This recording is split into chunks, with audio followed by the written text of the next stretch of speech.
नमस्ते दोस्तों। आज हम बात करेंगे रुक्मिणी ताई के बारे में। आज कोई कानून की कहानी नहीं है, ना कोई कानून का सेक्शन है। रुक्मिणी ताई एक बूढ़ी औरत है जिनकी उम्र 70 साल है। उनके पति की उम्र 75 साल है। उनकी दो ही बेटियां हैं। एक बेटी शादीशुदा है और दूसरी बेटी की शादी नहीं हुई है। अब इतने साल हो गए, उनको लगा ही नहीं था कि कभी बुढ़ापे में उनको परेशानी होगी, क्योंकि जिस बेटी की शादी नहीं हुई वो हमेशा उनके पास ही रही है। कुछ 8-10 महीने से कुछ उनका बिजनेस ठीक से नहीं चल रहा था। रुक्मिणी ताई और उनके हस्बैंड ने बड़ी मुश्किल से एक अच्छा बिजनेस खड़ा किया था और जिस बेटी का डिवोर्स हुआ था उसके हाथ में सौंप दिया। जब उम्र का पड़ाव उनका 60 साल होने लगा तो उन्होंने सोचा जिसका डिवोर्स हो चुका है और वो जो बेटी उनके साथ रहती है, उन्होंने उनका एक फ्लैट उनके बेटी के नाम कर दिया जिसका डिवोर्स हो चुका है। समय चलता रहा, उनको लगा ना कि 10 साल पुरानी बात है, और वो जो फ्लैट उन्होंने बेटी के नाम पर किया था उसका जो रेंट आता था वो कुछ 40,000 रुपये आता था और उसी से घर चलता था। उनको लगा कि अपनी ज़िंदगी ऐसे ही कट जाएगी, लेकिन समय का फेर बदला और लड़की भी बदल गई। आज वो लड़की शायद किसी और लड़के से प्यार करती है और वो कहती है कि ये फ्लैट का भाड़ा है वो भी मुझे दीजिए। अब रुक्मिणी ताई की परेशानी ये है कि वो फ्लैट तो बेटी के नाम कर चुकी है और वो भाड़ा फिर भी इस समय अपने नाम से ले रही थी, क्योंकि वो चाहती थी कि वो जब तक जीवित रहेगी वो और उनके पति, उस भाड़े से उनका घर और जीवन जो रोज का चलता रहेगा। लेकिन अब वो बेटी मान नहीं रही है। वो मेरे पास आई थी और मुझसे कह रही थी कि वो मेरा फ्लैट था और मैंने उसके नाम कर दिया, उन्होंने गिफ्ट डीड की थी।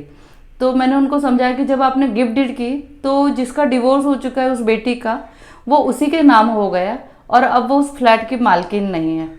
तो दोस्तों, कहने का तात्पर्य ये है कि जब आप जीते जी अपना कोई मकान किसी को गिफ्ट डीड कर देते हैं, वो शायद आपकी बेटी हो, बेटा हो, तो वो उनका हो जाता है। फिर आप उसमें से आपका कोई हक नहीं है, ना आप उसका भाड़ा ले सकते हैं, ना वो वापस मांग सकते हैं।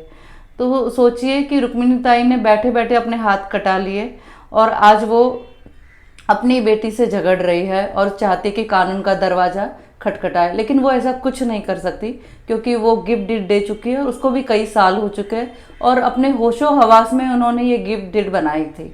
आज उनकी बेटी उनका ख्याल भी नहीं रख रही है और उनके पास कुछ पैसे भी नहीं हैं। लेकिन ऐसे समय में उनकी बड़ी बेटी वो सामने आई और वो कह रही थी कि उनके पीपीएफ अकाउंट में काफ़ी पैसा है। तो दोस्तों, अंग्रेजी में एक कहावत है कि live rich don't die rich. तो मैंने पूछा कितने पैसे है पीपीएफ अकाउंट में? वो कहते 20 से 30 लाख रुपए होंगे शायद, क्योंकि हमने चेक भी नहीं किए।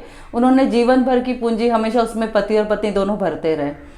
तो जब मैंने रुक्मिणी ताई को पूछा तो वो कहती हाँ पैसे तो है, लेकिन मुझे पता नहीं, मुझे वो पैसे इन दोनों बेटियों को ही देने हैं। अब देखिए रुक्मिणी ताई की, मतलब मैं क्या बोलूँ, वो जो उन बेटियों में से एक बेटी जो उनका साथ नहीं दे रही है, उस बेटी के लिए भी पैसे अपने मरनों उपरांत छोड़ना चाहती है। तो मैंने कहा देखिए, आप 40,000 के भाड़े के लिए उनसे झगड़ा कर रही है, छोटी बेटी से जिसका डिवोर्स हो चुका है। शायद उसका कोई आगे पीछे नहीं है, उसका ना पति है ना बच्चे हैं। तो वो बोलते हैं कि थोड़ी ग्रसित है, फ्रस्ट्रेटेड लड़की है, तो आप उसको छोड़ दीजिए। और जो पीपीएफ का पैसा आप दोनों बेटियों के लिए छोड़ रहे हैं, तो बड़ी बेटी तो बड़ी समझदार है, वो अपने ससुराल में खुशहाल है, उसको पैसे से कुछ लेना देना नहीं, उसको यही है कि वो माँ बाप खुश रहे। लेकिन वो माँ बाप को पैसे नहीं दे सकती क्योंकि वो ससुराल में और उसकी वो खुद हाउसवाइफ है। लेकिन रुक्मिणी ताई के पास अपना अच्छा पीपीएफ अकाउंट में पैसा है। तो मैंने बोला वो पैसे आप यूज़ कर लीजिए। तो वो कह रही है फिर भी, लेकिन वो पैसे तो मैंने बच्चियों के लिए रखे थे।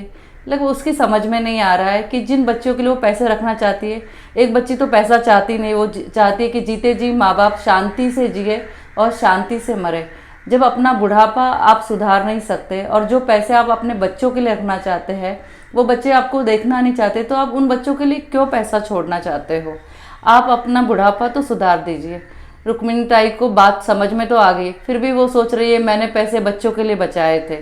तो जिद देख के रुक्मिणी ताई की, जो फ्लैट दान कर चुकी है गिफ्ट डीड में अपनी बेटी को, वो फ्लैट का भाड़ा वो कहती है उसी से मैं अपना घर चलाऊंगी।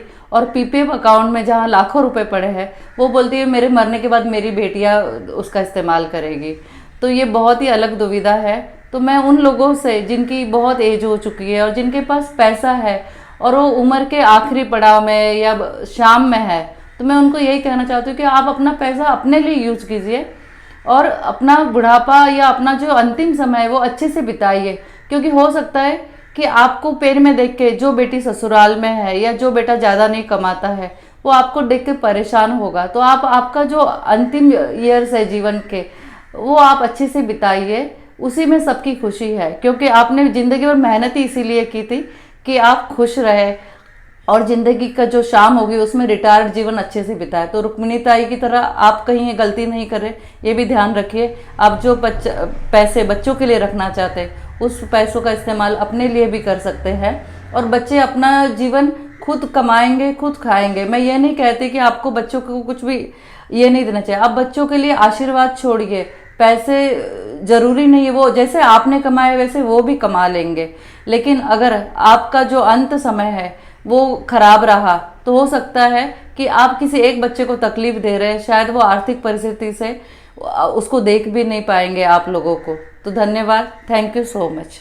आपको अगर ये आज का वीडियो पसंद आया तो इसको बिल्कुल शेयर कीजिए।